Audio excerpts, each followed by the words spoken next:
Hello and welcome to Unsourced Wall. My name is Elvis, and as always, I am your host. Okay, so this is going to be kind of a short one, just a couple of cherry-picked news topics, and of course, only one show. So let's get on into it. First thing in movie news, the big news is that Sony and Disney have come to an agreement about Spider-Man, and that the character will finish out his route in the MCU. I was actually kind of hopeful for a second that we'd be getting something interesting, but I guess it just wasn't meant to be. Sony had actually the day before set out a list of movies that it was developing for its own Spider-Man movie universe, including spin-offs to Spider-Verse and even a Madam Web movie. I have to feel like those are out of the question for now, given this development. Overall, I just can't get excited about this news because after the trash fire that was Far From Home and the news that John Watts, who directed that, is actually coming back now, I'm expecting the worst. I really am. It just seems like the exact opposite route they should be taking here, but whatever. And in some slight casting news, we also have the announcement that Jeffrey Wright and Jonah Hill have been tapped for the new Batman movie as Commissioner Gordon and either Riddler or Penguin respectively. I wish them the best. Moving ahead to TV news, we have some more crisis announcements, showing that the crossover event has some commitment to honoring the legacy of the CW superhero shows. The Huntress from the very short-lived Birds of Prey series that aired at the height of Smallville's popularity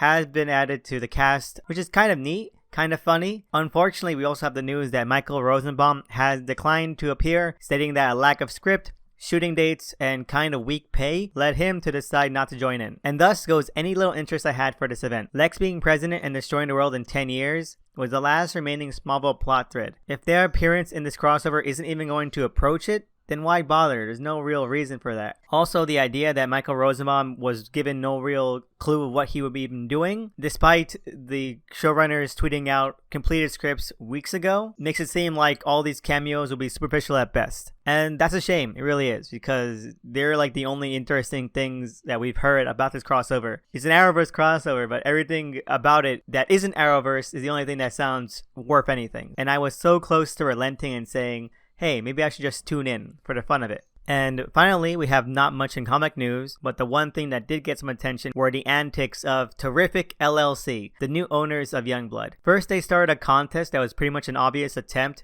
to rip off fans for character ideas and plot concepts, which got trolled and mocked into oblivion by both anti-Comicsgate Twitter and then later actual Comicsgate Twitter once people started jokingly submitting Cyberfrog images and that they actually totally went for it hook, line, and sinker. And then, later on, they tweeted a picture of a couple $100 bills to Eric Larson, asking him if this was enough to become an image partner. Which, bold move.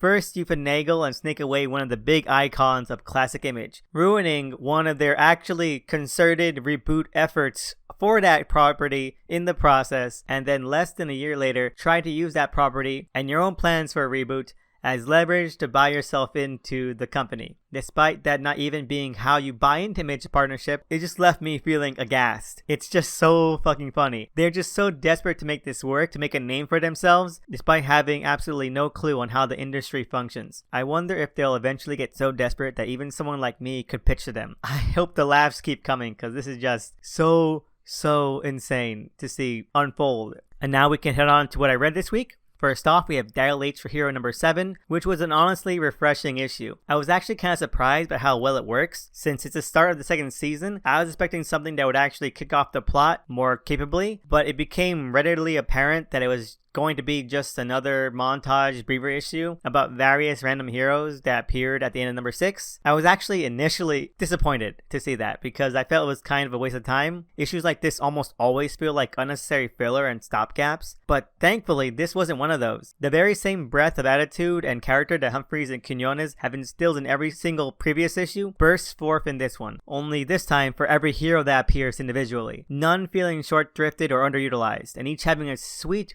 or darkly engaging little fable all to themselves. While I hope that the next 5 issues of this series get back on track and keep up the needed momentum for this insane plot they have going, I'm glad this issue exists. It feels less like a separate issue and more like the extended epilogue that number 6 needed to have. It just latches on perfectly and shows the wider scope of the message and the heart of the series. It's also just incredibly hilarious and gripping to boot. I loved it, and it's a welcome addition to this ever-growing masterpiece. 2 thumbs up. Next up, we have Red Hood and the Outlaws, number 38, and this was a pretty standard issue. I can't really get into one way or the other that it progresses the plot forward, because it doesn't. All it really is a way for Lobdell to integrate his other original character, Doomed, into this current book. The meatiest part of this issue is Red Hood and the rest of his students expositing his backstory. It just kind of feels a little bit too much like self-wank. There are a few fun moments thrown in there, but it's just not enough to make this feel any way fulfilling. There's also some legwork done on the Bizarro and Artemis subplot, but again, it's all just set up. What sets at least that subplot apart is that what it's leading forward to is actually kind of funny. I just wish that there was more to talk about with this book, but there isn't. It feels just very wafting. While something like Hawkman is at least trying to do something, well, substantial, with the premise of Snyder's Mega JL event, Red Hood just feels like it's biding time. 2 thumbs middle. And lastly, we have Shazam number 7, and I'm finally back on that Shazam wave, and I only slightly regret it. I still dislike the direction this series has taken immensely, but I can't deny that at the very least, this issue feels like Johns is trying really hard to pull it together, and I don't mind that one bit. Johns is at his best when he's finally zeroed in on the countless various plot threads that he's thrown into the air, and that's the track that Shazam seems to be on right now. While I had hoped that it wouldn't still be as messy as it is, the character stuff is going along much stronger, the stakes are actually pretty dire and solidly frightening, and the themes it's dealing with are getting some sharper relief and some desperately needed clarification. I can finally understand what the series is going for, what Johns is trying to do here, other than just being wank and synergy. Does that make the rest of the series so far worth it? No, not really.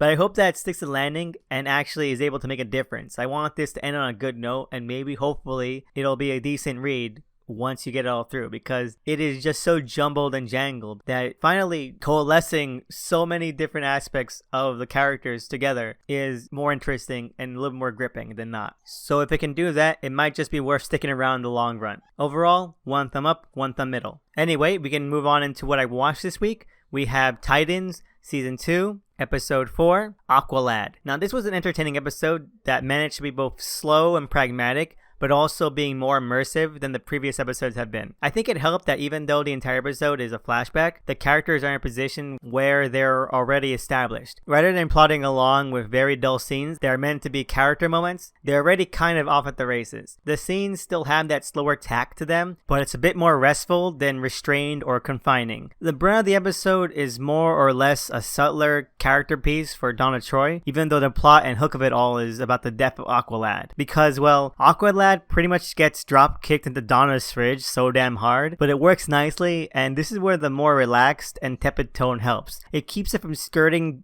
just the right amount of corny and melodramatic. A very fine line. Donna and Aqualad are the standouts here, making for a sweet dynamic together and likable and relatable apart. The subplot about Dr. Light is mediocre and honestly kind of boring, and the attempt to make Deathstroke's Reign of Terror seem zany and wacky falls flat. It also has a side effect of weakening the attempt to make him seem impressive to boot. Overall, a decent filler episode that adds a nice new layer. We even get the first appearance of Jericho, and I can't wait to see where that leads. I just hope this marks an upturn for the season, and it was just overall probably the most entertaining episode of this season that was a part of the season. So 1 thumb up, 1 thumb middle.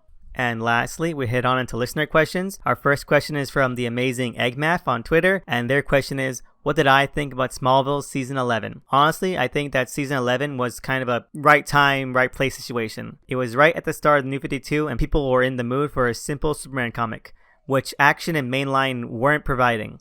Smallville filled that niche perfectly, and I think that it still holds up for the most part. The first half of Season 11 is probably the best half. It feels straightforward, to the point, all the while keeping the best of Smallville's personality and flavor. The second half of the series kind of falters. It indulges in all the things that made Smallville a chore to watch in the later seasons, like relying too much on the outer DCU, really lackluster subplots that pad things out, and overfilling the cast to the point of making every single character beat or plot beat superficial and really hard to keep track of. It's still an entertaining read, but it feels way more flimsy than when it starts. Overall, as a season of Smallville, I'd have to rank it somewhere near the middle. Not the best, but good, slightly outrageous, and grounded fun when it wants to be. I still hope for a season 12 someday, or at the very least that the upcoming Crisis on Infinite Earths crossover on the CW doesn't retcon this, because that would be honestly really lame. And our last question comes from the great AkiCat on Twitter, and their question is, what subscription service do I like the most? Honestly, I think that they all have a lot to offer,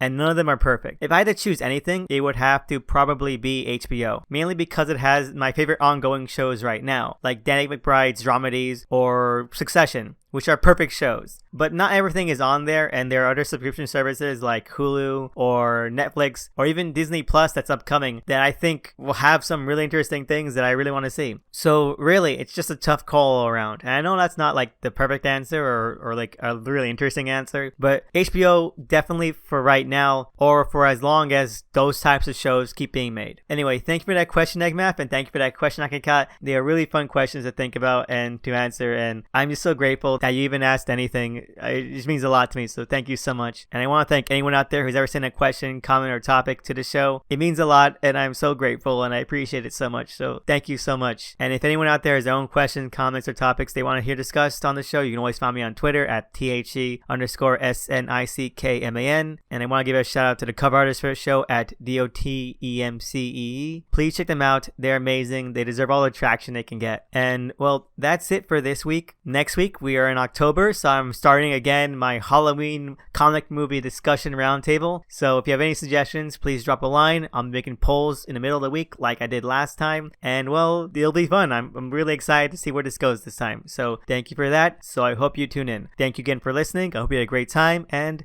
see you then.